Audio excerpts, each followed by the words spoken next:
Je suis Christine Van de Putte, j'habite Paris et c'est tout. Ça me convient très bien, le roman, la fiction me convient très bien, uniquement parce que je sais faire que ça. C'est sûr que si je savais écrire des chansons, je trouve ça quelquefois plus puissant et ou la poésie est des fois plus percutante. Quand on observe les choses et qu'on essaye de les rendre avec une sorte de rythme, on est dans un mouvement poétique. C'est seulement quand on veut donner une idée ou quand on veut brasser des idées qu'on n'est déjà plus dans la poésie. Défendre une idée, c'est pour les articles de journaux, pour les essais. Quand on veut défendre une idée, c'est là qu'on commence à écrire mal.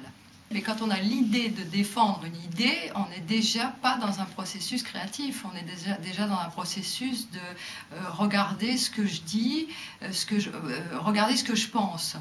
Et là, il y a quelque chose de pas très juste. Par exemple, quand Faulkner écrit sur le Sud, il ne s'engage jamais.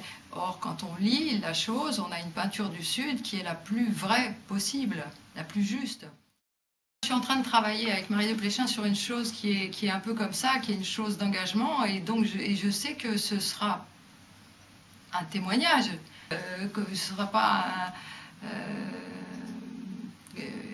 une fiction, ça ne donnera pas un livre qu'on pourra relire tout le temps, quoi. Ce sera un livre ponctuel comme ça. Je crois que c'est la seule façon de toucher à quelque chose de vrai, c'est de pas écrire des choses politiques et engagées qui ont lieu sur le moment. Voilà. Mais il n'empêche qu'on appartient à une histoire et que tout ça est dans nous, quoi, de toute façon, et que ça transparaît. Mais il faut que ça transparaisse. Il ne faut pas que ça transparaisse. Enfin, il faut que ce soit indépendamment de nous. C'est pas nous qui devons dire je vais écrire là-dessus.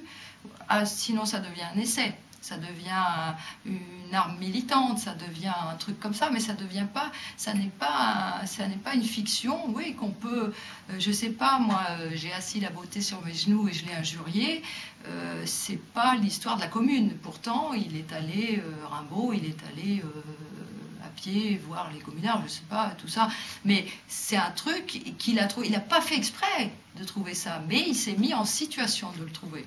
Et moi, j'ai constaté ça, que quand on se met en état totalement observateur désintéressé, on obtient beaucoup plus de choses qui nous échappent. Et que même quand on relit soi-même, on se dit, c'est moi qui ai écrit ça. Ça, quand j'étais petite, c'est une question qu'on ne posait pas aux filles. C'est tout.